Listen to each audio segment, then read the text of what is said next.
वो पिछले क्लास में आप लोग क्या देखे हुए थे कि जो 3 डायमेंशनल है वह A type, A B type और A B C type, 3 types के इसके अरेंजमेंट होते हैं। किसके अरेंजमेंट होते हैं? 3 डायमेंशन के, ठीक है, सॉलिड के अंदर। तो जिसमें हम लोगों ने पहला ए टाइप पढ़ लिया था, उसके बाद हम लोग को ए बी और ए बी सी टाइप पढ़ना बाकी है। मैं उससे पहले बता दूं आपको कि आज जो हम लोग पढ़ने वाले हैं थोड़ा वो पहले जान लेते हैं वॉइड्स के बारे में। वॉइड्स क्या होता है? वॉइड्स क्लियर है? तो सब आदमी हेडिंग दे देंगे वॉइड्स, वॉइड्स लिख के डैश दीजिएगा और उसके बाद हम लोग इस चीज को जानेंगे, ठीक है, कि वॉइड्स क्या होता है।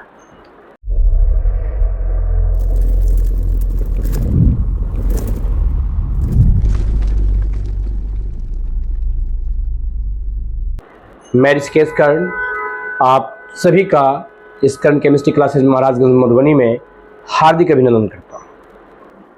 तो हम लोग अभी जो देख रहे हैं वॉइड्स देख रहे हैं। वॉइड्स क्या होता है मैं आपको बता दूं, जब हम लोग किसी भी एटम को अरेंज करते हैं, जब किसी एटम को अरेंज करते हैं तो इस एटम के बीच में जो स्पेस होता है इस स्पेस को हम लोग वॉइड्स कहते हैं। क्या कहते हैं? वॉइड्स कहते हैं। बात समझ में आ गया ना? हाँ, ये जो आप एटम यहाँ जो देख रहे हो ना, ये स्पेस है, ये स्पेस खाली है, इसको हम लोग वॉइड्स कहते हैं। तो सबसे पहले वॉइड्स यहाँ लिखा हुआ है, इसका डिफिनेशन जान लीजिए। हम लोग हेडिंग देंगे वॉइड्स और आप लोग हेडिंग देकर के लिखेंगे कि voids are the free space और एम्प्टी स्पेस और hole present in the crystal. जब किसी क्रिस्टल के अंदर में, ठीक है, जब किसी क्रिस्टल में क्या प्रेजेंट होगा? एम्प्टी स्पेस, फ्री स्पेस, या हम लोग कह सकते हैं कोई होल प्रेजेंट हो। क्लियर है? छिद्र नहीं, जो प्रेजेंट होगा उसको हम लोग क्या बोलेंगे? वॉइड्स कहते हैं। क्लियर है बातें? चलिए हम लोग जो नेक्स्ट देखेंगे देखिए, अब हम लोग आगे आते हैं। वॉइड्स की अगर मैं अभी बात करूं तो आप यहां से एक फिगर देख रहे होंगे। इस फिगर में आपको क्या दिख रहा होगा? ए लेयर है और एक दूसरा हमने ले लिया कौन सा लेयर? Be layer. और आप जहां जहां देख रहे हो सभी जगह वॉइड्स दिख रहा है, यहाँ है, यहाँ है, यहाँ है, सभी जगह वॉइड्स दिख रहा है। तो इस वॉइड्स का आप स्पेस क्या देख रहे हैं? सेम है या अलग अलग है? अलग अलग वॉइड्स का स्पेस है। यहाँ पर ओ दैट मीन्स ऑक्टाहेड्रल। मैं अगर बात करूं और एक जगह होगा टी, ठीक है, तो टी को बोलेंगे टेट्राहेड्रल। ओके, देखिए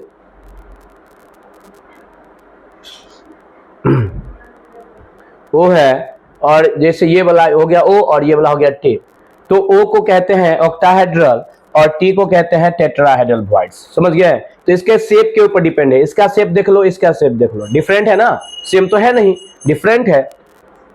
देखिए आप लोग क्या देख रहे हैं, यहाँ एक ओ और यहाँ क्या है? T. O that means octahedral, T that means tetrahedral.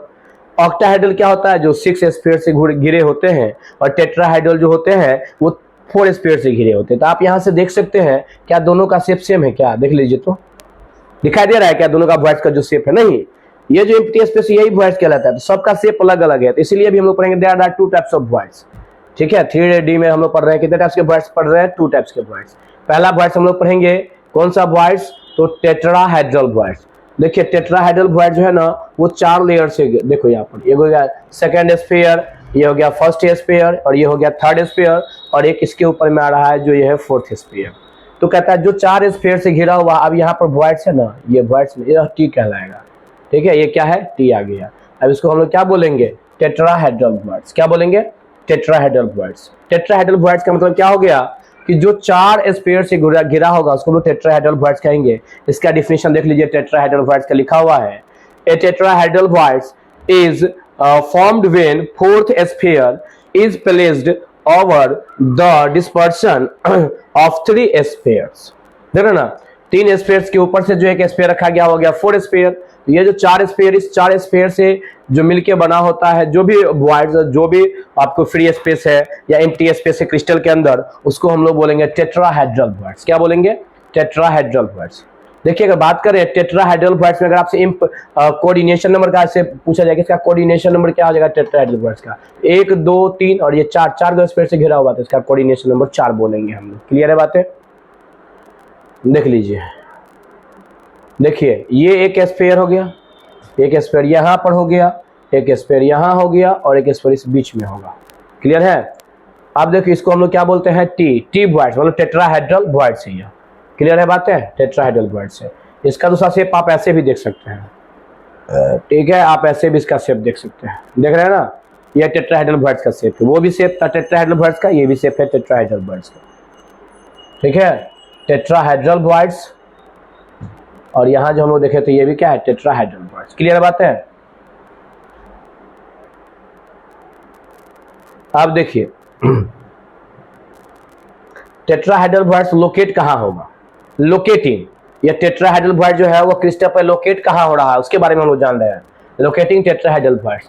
तो देख लीजिए सवाल में ध्यान से, टेट्राहेड्रल बॉयड्स कहां कहां लोकेट हो रहा है। देखिए टेट्राहेड्रल बॉयड जो होते हैं ना वो कहां कहां लोकेट हो रहे हैं, टेट्राहेड्रल बॉयड्स एट ईच कॉर्नर, जितने भी सारे कॉर्नर है उस कॉर्नर पे यह लोकेट हो रहा है, देख रहे हैं ना, सभी कॉर्नर पे यह लोकेट हो रहा है, कौन, टेट्राहेड्रल बॉयड्स। तो टेट्राहेड्रल बॉयड्स क्या हो गया, जो 4 स्फीयर से घिर के बना होगा, जो भी फ्री स्पेस होगा क्रिस्टल के अंदर में 4 स्फीयर से, उसको हम लोग बोलेंगे टेट्राहेड्रल बॉयड्स। दूसरा हमने आपको क्या कहा कि इसके कोऑर्डिनेशन नंबर कितने होते हैं, 4 होते हैं। नेक्स्ट में हमने आपको क्या कहा कि इसके जो लोकेशन होती है वो क्रिस्टल में कहाँ लोकेट करता है, तो वो आपको ईच कॉर्नर पे लोकेट करता है। यहां तक आपको कोई प्रॉब्लम नहीं होना चाहिए था। क्लियर है बातें, होगा भी नहीं, ये हम समझ रहे हैं और आप लोग समझ भी रहे हैं बहुत अच्छे तरीका से। चलिए गुड। अब देखिए इसमें क्या करा है, टेट्राहेड्रल बॉयड्स, देख रहे हैं ना, इसमें टोटल कितने टेट्राहेड्रल बॉयड्स हो गए, बताइए कितने टेट्राहेड्रल बॉयड्स है, 8 हुए। अब देखिए अब हम लोग पढ़ेंगे ऑक्टाहेड्रल बॉयड्स, क्या पढ़ेंगे, ऑक्टाहेड्रल बॉयड्स। तो ऑक्टाहेड्रल बॉयड्स 3 गो हो गया नीचे से और 3 गो हो गया ऊपर वाला लेयर, और यहाँ जो आप स्पेस देख रहे हैं यही ओ है, ठीक है, इसी को हम लोग बोलते हैं ऑक्टाहेड्रल बॉयड्स। क्या बोलते हैं, ऑक्टाहेड्रल बॉयड्स। इसमें अगर आपसे पूछेगा कोऑर्डिनेशन नंबर, तो आप इसका कोऑर्डिनेशन नंबर क्या बोलिएगा बताइए, इसका आप कोऑर्डिनेशन नंबर क्या बोलिएगा बताइए, 6। कितना होगा, 6 होगा, क्योंकि ये 6 से ना घिरा हुआ है इसलिए इसको हम लोग 6 बोलेंगे, 6 बोलेंगे। क्लियर है बात है। देख लीजिए ऑक्टाहेड्रल बॉयड्स क्या होता है, octahedral voids are formed of 6 sphere. Octahedral voids कितने स्फीयर से मिलकर बना होगा, 6 स्फीयर से, देख रहे हैं ना, 3 नीचे से और 3 ऊपर से है, 6 स्फीयर से मिलकर के बना हुआ है, इसी को हम लोग बोलते हैं ऑक्टाहेड्रल बॉयड्स। क्लियर है बात है। अब आइए नेक्स्ट में, इसका जो लोकेशन होगा, देखिए पहले तो इसका आप लोग ये स्ट्रक्चर देख लीजिए, जिससे टेट्राहेड्रल बॉयड्स का देखे थे उसी तरह से हम लोग ऑक्टाहेड्रल बॉयड्स का देख ले रहे हैं। क्लियर है बात है, यह ऑक्टाहेड्रल बॉयड्स। अब देखिए इसका लोकेशन क्या कहाँ होगा, लोकेटिंग ऑक्टाहेड्रल बॉयड्स इन सीसीपी और एफसीसी। सीसीपी क्यों नहीं और एफसीसी बताए थे, यह कहाँ लोकेट होगा, तो देख लीजिए स्फीयर एक यहाँ, ठीक है, ऑक्टाहेड्रल बॉयड्स देख रहे हैं कहाँ कहाँ लोकेट हो रहा, देखिए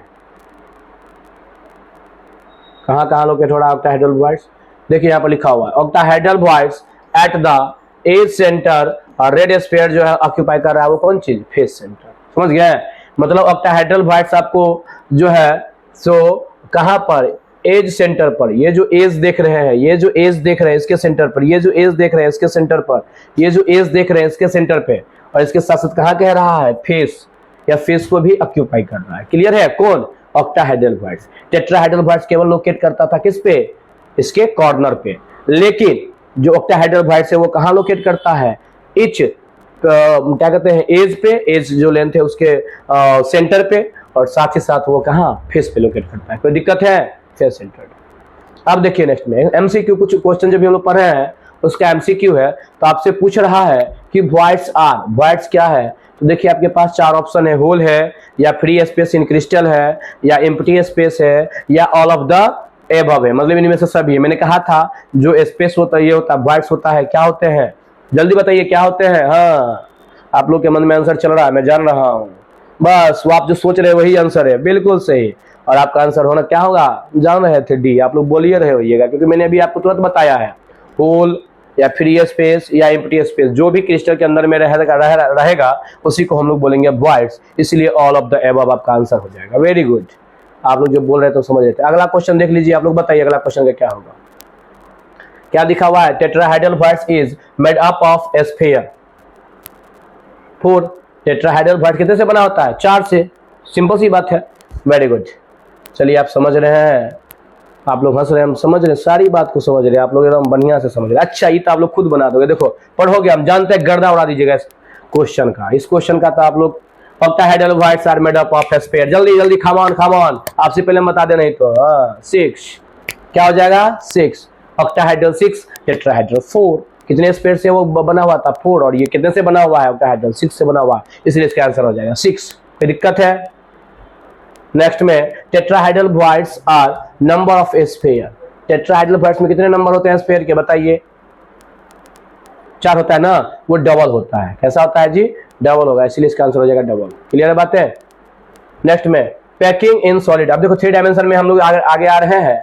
जो अभी हम लोगों ने जो 3 पढ़ा था, ए बी ए बी सी, तो ए पढ़ लिए थे आप लोग, ए बी बाकी था और ए बी सी बाकी था। तो आज हम लोग ए के बारे में, सॉरी ए बी के बारे में पढ़ते हैं। ए बी जो होता है पैकिंग इफिशियंसी, उसको हम लोग बोलते हैं, कैसा अरेंजमेंट है वो ए बी है। और इसका नाम क्या है? तो देखिए इसका नाम जो होगा वो क्या होगा? ए बी का, या आपका एक एक लेयर करके देख रहे हैं ना, देखिए ए ऊपर से जो लेयर आप देख रहे हैं ये क्या हो रहा है? ये आपका बी लेयर है, देख रहे हैं ना। एक हो गया ए लेयर, दूसरा हो गया बी लेयर। क्या कोई दिक्कत? नेक्स्ट में देख लीजिए, देख रहे हैं लेयर बाय लेयर बन रहा है। फिर हो गया ए, फिर ऊपर जाएगा तो क्या हो जाएगा? बी। देख रहे हैं ना, तो ए बी, तो ये हो गया ए बी स्ट्रक्चर। अब इसका जो नाम दिया गया है, देख रहे हैं, ये ए बी इसी तरह से बनता जाएगा। तो इसका नाम दिया गया है कौन चीज? Hexagonal close packed structure. इसी को हम लोग क्या बोलते हैं शॉर्टकट में? HCP, hexagonal close packed. Clear है बातें? अब आपसे पूछेगा इसमें कोऑर्डिनेशन नंबर कितना हो जाएगा? तो देखिए ये जो सेंटर है वो डायरेक्ट कितने से जुड़ा हुआ है? बताया था कोऑर्डिनेशन नंबर क्या होता है? जो एटम के से डायरेक्ट जुड़ा होता है, उसके जो नियरेस्ट होते हैं उसी को हम लोग बोलते हैं कौन चीज? एटम के नियरेस्ट जितने भी सारे एटम होंगे वही कहलाएगा कोऑर्डिनेशन नंबर। इसके देखो 1 2 3 4 5 6 6 को यहाँ है, 6 3 9 3 12 सॉरी, ठीक है, सॉरी। देखिए तो मन अजीब होते रहता, समझे? मौसम जो चेंज हुआ है ना, बहुत सर्दी हो गया। देख रहे हैं ना, बोलते भी होंगे तो आप लोग का आवाज थोड़ा सा लगता होगा, फेस से भी लगता होगा कि थोड़ा सा मसवाए हुए हैं, कुछ होने लगता है अंदर में, बुझे? सर्दी उर्दी जो होता है ना तो बड़ा दिक्कत हो जाता है, इसीलिए क्या करेंगे। देखिए A B hexagonal close packed हो गया, यह HCP हो गया। अब अगर हम लोग बात करें HCP में, तो इसका कोऑर्डिनेशन नंबर की अगर बात करें तो हम लोग क्या बोल सकते हैं? इसका कोऑर्डिनेशन नंबर 12। कितना बोल सकते हैं? 12। समझ गए? इसका कोऑर्डिनेशन नंबर देखिए यहाँ भी लिखा होगा, कितना हो जाएगा? 12। दिक्कत है? चलिए नेक्स्ट में देखिए क्या कह रहा है। In hexagonal unit cell there are 6 octahedral voids. जो हेक्सागोनल यूनिट सेल है उसमें कितने ऑक्टाहेड्रल वॉइड्स है? 6। ऑल इंटरनल, सारे इंटरनल पर कितने हैं? 6 गो। 3 in upper half and 3 in the lower half. 3 गो है ऊपर और 3 गो है नीचे। समझ गए? हाँ, टोटल कितने हैं? 6 octahedral. There are 12 octahedral tetrahedral voids. इसमें टेट्राहेड्रल वॉइड्स कितने हैं? 12 गो, जिसमें से 8 गो कहाँ है? इंटरनल, अंदर में, और 4 गो कहाँ है? Tetrahedral voids are contributed from edge. जितने भी सारे एज है ना उस पे कंट्रीब्यूटेड है। 12 टेट्राहेड्रल वॉइड में से 8 गो होता है क्रिस्टल के इंटरनल अंदर, और जो 4 होते हैं वो 4 इसके एज पे होते हैं, ठीक है, कंट्रीब्यूट होते हैं। Each edge is 2 tetrahedral voids. प्रत्येक एज पे कितने टेट्राहेड्रल वॉइड्स होंगे? 2 tetrahedral voids. 1 in upper half and the other in lower half and 3 are 6 edge, नहीं half, and there are 6 edge. देख रहे ना, 2 गो जो होगा वो टेट्रा वॉइड्स के 1 अपर ऊपर और 3 गो कहाँ होगा? नीचे, ठीक है। अब देखो क्या कर रहा है, 4 गो में से 2 गो ऊपर और 2 गो नीचे होगा टेट्राहेड्रल वॉइड्स। उसके बाद क्या आता है, इसका जब इफेक्टिव नंबर निकालेंगे तो इसका इफेक्टिव नंबर टेट्राहेड्रल वॉइड्स का कितना हो जाएगा? 4। क्लियर है बातें? चले अब जो हम लोग देखेंगे ए बी खत्म हो गया, हम लोग पढ़ेंगे ए बी सी टाइप। तो देख लीजिए ए बी सी को लोग क्या बोलते हैं? क्यूबिक क्लोज पैक्ड स्ट्रक्चर बोलते हैं, या इसी को CCP बोलते हैं, या FCC बोलेंगे। तो देख लीजिए यहाँ से ये हो गया फर्स्ट लेयर ए, ये हो गया देखिए बी, देख रहे हैं ना, ये बी हो गया। उसके बाद आ जाएगा ऊपर से फिर एगो लेयर आ जाएगा, तो देखो एक ए हो गया और एक बी हो गया, एक सी हो गया, देख रहे हैं ना। फिर ऊपर ए बी सी, फिर ए स्टार्ट होगा, फिर बी, फिर सी स्टार्ट होगा, ए बी सी, देख रहे हैं, फिर ए स्टार्ट होगा, फिर बी स्टार्ट होगा। यस या नो? तो इस तरह से हम लोगों ने देखा जो ए बी सी टाइप होता है स्ट्रक्चर, उसको बोलते हैं cubic close packed. A B को बोलते हैं हेक्सागोनल, और ए टाइप का बताए हुए थे, ठीक है। तो ये सारे का सारे हम लोगों ने पढ़ लिया। अब जो हम लोग नेक्स्ट पढ़ेंगे वह देख लिए, इस एमसीक्यू को आप लोग बना लीजिए, जल्दी जल्दी बनाइए। तो A B forms, A B को हम लोग क्या बोले थे, 4 ऑप्शन में से जल्द से देखिए। हाँ आप लोग समझ गए होइएगा। हेक्सागोनल बताए थे अभी, एचसीपी। गुड, अगला क्वेश्चन देख लीजिए, जल्दी से बनाइएगा। Coordination number in HCP is 12। HCP में कितना होता है, 12 लिख लीजिए। आप लोग कहिएगा सर हमको बनाने भी नहीं देते हैं, बनाइए आप लोग, पास कर लीजिए, वहां पर पोस्ट कर दीजिए। आइए अब देखिए, सीसीपी रिसेंबल, सीसीपी जो है वह उसको किसमें रिसेंबल किया जाए, ये बताए थे, किसमें बताओ। हाँ आपके ध्यान हम समझ रहे हैं, इधर आ रहा होगा, हम बुझते हैं और यही आपका आंसर भी होगा। चलिए लास्ट में नहीं पढ़ाए थे, उसमें ही बताए थे। उसके बाद क्या क्या है, CCP is formed by packing. CCP जो है सो कैसा पैकिंग है बताइए, ए है या ए बी है या ए बी सी है या लीनियर है। अब ये बताए थे कौन सा, सीसीपी। तो सीसीपी क्या हो जाएगा, ए बी सी। क्लियर है, हेक्सागोनल रहता है एचसीपी, तो ए बी हो जाता है। बात बुझ गए। अब चलिए, अब हम लोग जो पैकिंग है वो आयनिक सॉलिड में पढ़ेंगे। अगला नेक्स्ट वीडियो में हम लोग यही पढ़ेंगे, आयनिक सॉलिड का पैकिंग। ठीक है, थोड़ा सा तबियत अस्वस्थ होने के कारण आज की वीडियो यहीं पर रहने देते हैं। तो इति श्री रेवाखंडितमो अध्याय समाप्त। आप लोग हंसते रहे, मुस्कुराते रहे और इस केसीसी के चैनल को देखते रहे और इसी तरह से अपना प्यार देते रहे और इस चैनल को लाइक भी कर दें, सब्सक्राइब भी कर दें और अपने फ्रेंड्स में शेयर भी कर दें। क्लियर है, ताकि जो आपके और भी फ्रेंड्स होंगे उनको 12th की केमिस्ट्री में कैसे कोई प्रॉब्लम ना हो। और मैं कोशिश करूंगा, 2 लेक्चर और बचा है, 2 लेक्चर के साथ मैं इस टॉपिक को, इस चैप्टर को खत्म कर दूंगा। यूनिट 1 खत्म हो जाएगी 2 लेक्चर के बाद। ठीक है, तो चलिए आज मैं बहुत दिनों के बाद फिर से आप लोग के बीच आया, इसके लिए सॉरी कि थोड़ा सा कुछ इंटरनल प्रॉब्लम है जिसके कारण नहीं आ पा रहा था। फिर से अब हम कंटिन्यू कोशिश करेंगे कि आपके बीच रहें। तो 2 क्लास में यूनिट 1 खत्म कर देंगे। तो आज की क्लास यहीं पर खत्म होती है। इति श्री रेवाखंडे इतमो समाप्त। 2 बार बोल दिए, चलिए कोई बात नहीं। Thank you all of you.